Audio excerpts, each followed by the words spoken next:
সুধী দর্শকবৃন্দ, আশা করি প্রত্যেকেই ভালো রয়েছো। আজকে আমি তোমাদের জন্য ভোকেশনালের ফার্স্ট সেমিস্টারের যে সাজেস্টিভ প্রশ্ন দিয়েছিলাম, সেই সাজেস্টিভ প্রশ্নের উত্তর নিয়ে হাজির হয়েছি। আশা করি ভিডিওটি ভালো লাগবে। ভালো লেগে থাকলে অবশ্যই চ্যানেলটি সাবস্ক্রাইব করে পাশে থাকা বেল আইকনটি প্রেস করতে ভুলবে না। বন্ধুদের শেয়ার করে জানিয়ে দিতে ভুলবে না।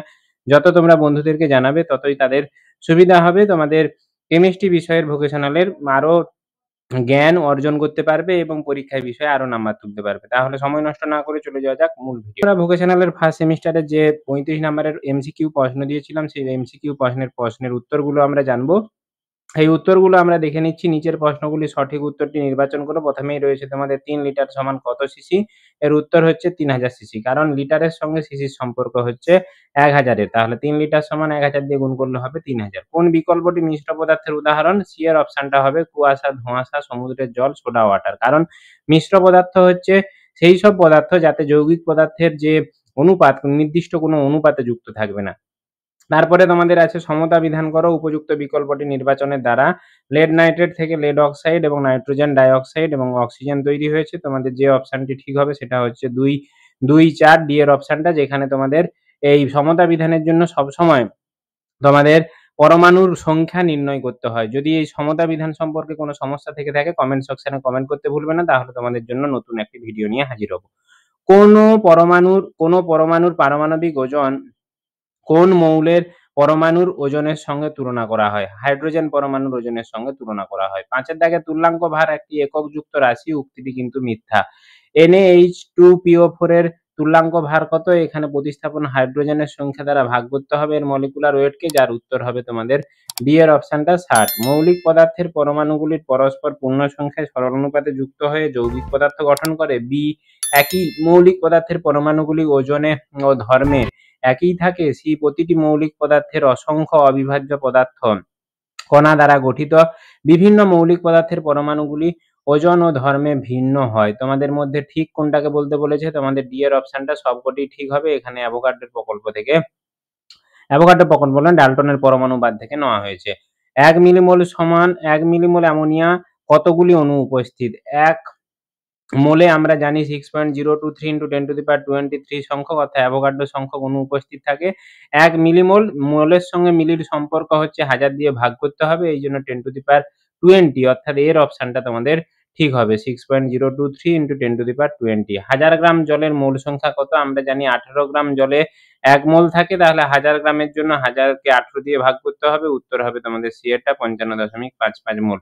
পটাশ অ্যালামের মধ্যে অ্যালুমিনিয়াম এবং সালফেটের শতকরা পরিমাণ কত? পটাশ অ্যালামের তোমাদের সংকেত দেওয়া রয়েছে। এখানে প্রথমে এদের মলিকুলার ওয়েট বের করতে হবে বা আণবিক ভর বের করতে হবে। আণবিক ভর বের করে অ্যালুমিনিয়াম কতটা পরিমাণ রয়েছে সেটা দিয়ে ভাগ করে তার পার্সেন্টেজে না অ্যালুমিনিয়ামের পরিমাণকে পটাশিয়ামের মোট পরিমাণ দ্বারা ভাগ করার পরে তাকে ১০০ দিয়ে গুণ করলে যেটা পার্সেন্টেজ হবে সেটা হচ্ছে সি এর অপশন 6.5 এবং 40.5% মনে হয় এর উত্তরটা ঠিক, এটাই মনে হয় হবে। যদি তোমাদের কোনো সমস্যা থাকে কমেন্ট সেকশনে কমেন্ট করতে ভুলবে না।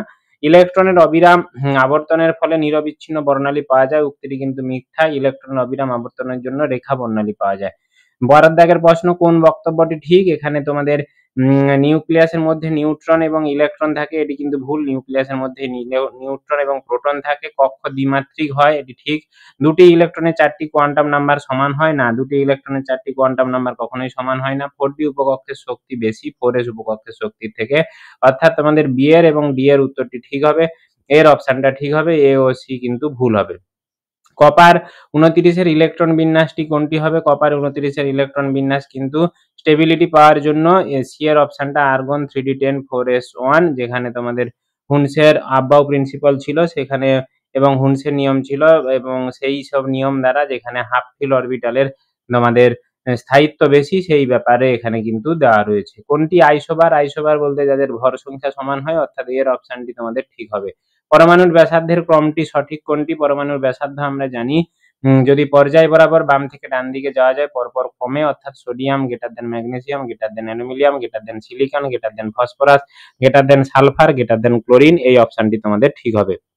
এরপরে রয়েছে আয়নীভবন শক্তির ক্রমহ্রাসমানের কোন বিকল্পটি সঠিক হবে? এখানে ক্রমহ্রাসমান কথাটি হতো, অর্থাৎ এখানে সির অপশনটা এস এর বেশি, তারপরে পি, তারপরে ডি, তারপরে এফ। তো মৌলের তড়িৎ ঋণাত্মকতা নিম্নলিখিত কোন বিষয়ের উপর নির্ভর করে? পারমাণবিক ব্যাসার্ধের উপর, পরমাণুর ইলেকট্রনের আসক্তি, পরমাণুর জারণ সংখ্যা, নিউক্লিয়াসে উপস্থিত প্রোটনের সংখ্যা। সবকটির উপরেই পরমাণুর তড়িৎ ঋণাত্মকতা নির্ভর করে। 18 প্রশ্ন 235 92 মৌলটির নিউট্রন সংখ্যা কত?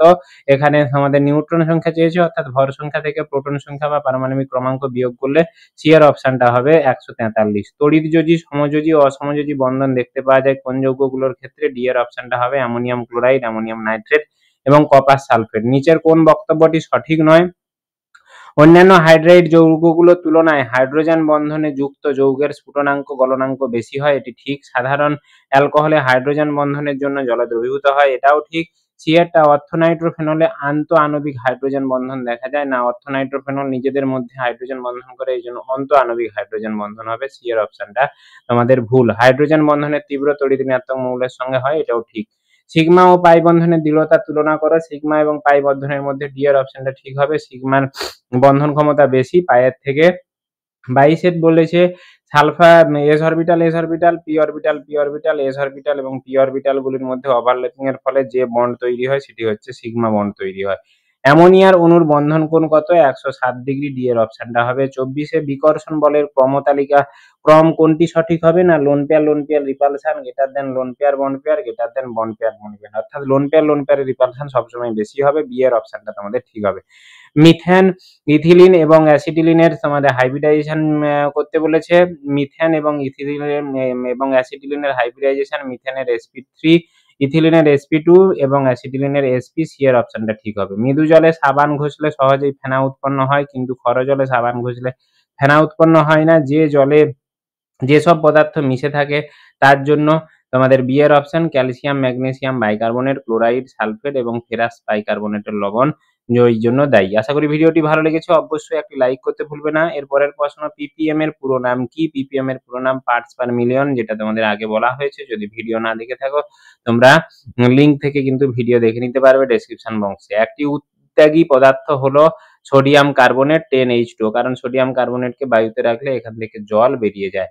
পারমুটিট জিওলাইট স্তম্ভকে পুনরুজ্জীবিত করা হয় কোন দ্রবণ চালনা করে? 10% NaCl এর দ্রবণ, অর্থাৎ 10% সাধারণ খাদ্য লবণের দ্রবণ যদি চালনা করা হয় ওর মধ্যে দিয়ে পারমুটিট জিওলাইট আবার পুনরায় কাজে লাগানো যায়। এরপরে বলেছে 30 ইডিটি এর পুরো নাম হলো ইথিলিন ডাই, আমাদের সি এর অপশনটা হবে ethylene diamine tetra acetic acid. 31 bacteria থাকে না কোন জলে? পাতিত জলে ব্যাকটেরিয়া থাকে না। লেন পদ্ধতিতে হাইড্রোজেন উৎপাদনে স্টিম চালনা করা হয় কার উপর দিয়ে? না করা হয় তোমার উত্তপ্ত লোহার চূর্ণের উপর দিয়ে চালনা করা হয়। হাইড্রোজেন পারঅক্সাইডের জারণ বিজারণ ধর্ম দেখায় কি কারণে? অক্সিজেন পরমাণুর বিভিন্ন জারণ অবস্থার জন্য। বি এর অপশনটা তোমাদের ঠিক হবে। উন্নত মানের কাঁচ তৈরিতে লাগে বোরাক্স, তোমাদের ডি এর অপশনটা ঠিক হবে। Na2B4O7 10H2O। 10 আয়তন H2O2 বলতে কত আয়তন অক্সিজেনকে বোঝানো হয়েছে? 1 আয়তন H2O2 থেকে 10 আয়তন অক্সিজেন পাওয়া যায়, তাহলে 10 আয়তন থেকে পাওয়া যাবে 10 × 10 অর্থাৎ 100 ml অক্সিজেন পাওয়া যাবে। তাহলে ভিডিওটি আশা করি ভালো লেগেছে। ভালো লেগে থাকলে অবশ্যই চ্যানেলটি সাবস্ক্রাইব করে পাশে থাকা বেল আইকনটি প্রেস করতে ভুলবে না। নতুন বন্ধুদের শেয়ার করে জানিয়ে দিতে ভুলবে না। তোমরা যত শেয়ার করবে তাহলে পুরনো এবং নতুন বন্ধুরা কিন্তু এই কেমিস্ট্রি বিষয়ে আরো উজ্জীবিত হবে, আরো জ্ঞান আহরণ করতে পারবে। তাহলে আজকে এইখান পর্যন্তই। পরবর্তী কোনো এক সময় আবার কোনো একটি ভিডিও নিয়ে তোমাদের জন্য হাজির হব। ধন্যবাদ, নমস্কার।